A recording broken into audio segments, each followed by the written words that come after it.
What's up guys? Today we're going to be going over how to create some sick car renders in Blender. This takes only about 5 minutes and you don't really need much experience, so let's get straight into it. So we're here in Blender 4.2 and you can just start out by deleting everything here because we're not going to need it. And then I would say the first step is to go find an HDRI. What you could do is, I have this add-on called Blender Kit, but you could also look up online uh, HDRIs for Blender. So I found this nice one over here, and I'm gonna download it in 4K. And then what you need to do is you're also gonna find your car model too, which is obviously very important. So make sure you take time. You can either model out yourself or use websites like Sketchfab to find some nice models there. So I found this nice car model, and as you can see, if we go into rendered mode, we actually do not really, well, as you can see right now, there isn't really much to see here. It's like the car isn't on the ground. It's obviously not what we want. So I'm going to start out by going back to solid view, and I am actually going to hide the car for now because we're not going to need it till later. And what you want to do is add a UV sphere, then go into like a side view, turn on X-ray, which is this button right here, edit mode, and you delete all of this over here. We're not going to need that. And then you can go into edge select, select the whole loop around and just fill it with F, and control B to bevel, and just get a nice uh like a smooth finish around the whole bottom. And then I'm going to do shade smooth. Now what you want to do is you want to go into shading and then add a new material here, and we're actually not going to need the principled BSDF, so you can delete that. And we do actually need emission, which is for the lighting, and a diffuse node, which I think helps with the shadows. And then you also need mix shader to have both of these working, and you're just going to put that into the surface. So we obviously still don't have anything here, so what you need is the environment texture you downloaded. So you go here, add environment texture, and you're gonna open the file. So for me it's right over here, and then you're gonna plug it into both of these.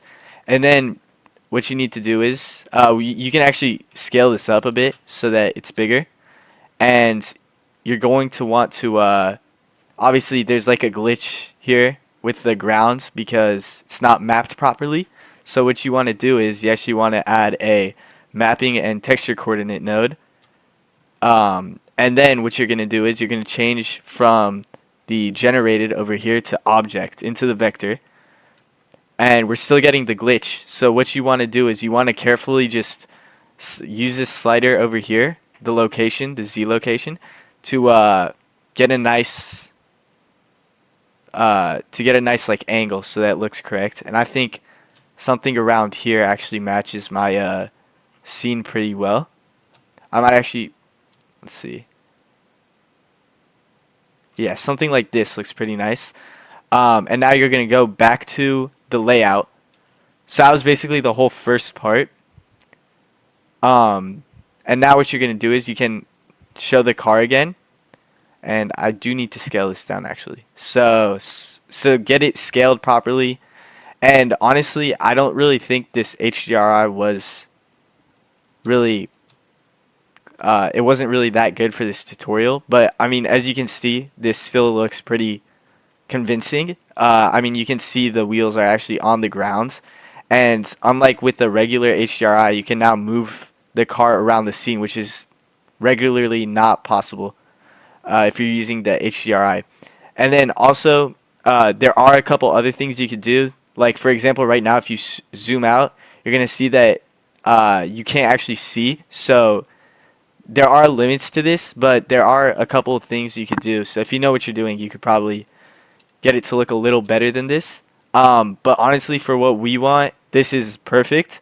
And honestly, all you're gonna do after this is just add a camera, and then just find an angle you like. So this is looking pretty nice for me. So I'm just gonna click Control Alt 0 to lock it to this view. And then just like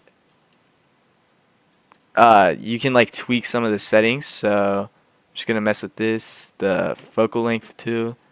And honestly, this took me what, like 3 minutes. So this is like amazing because you can honestly, if you just put in some more time than I did, you could easily get some like amazing results.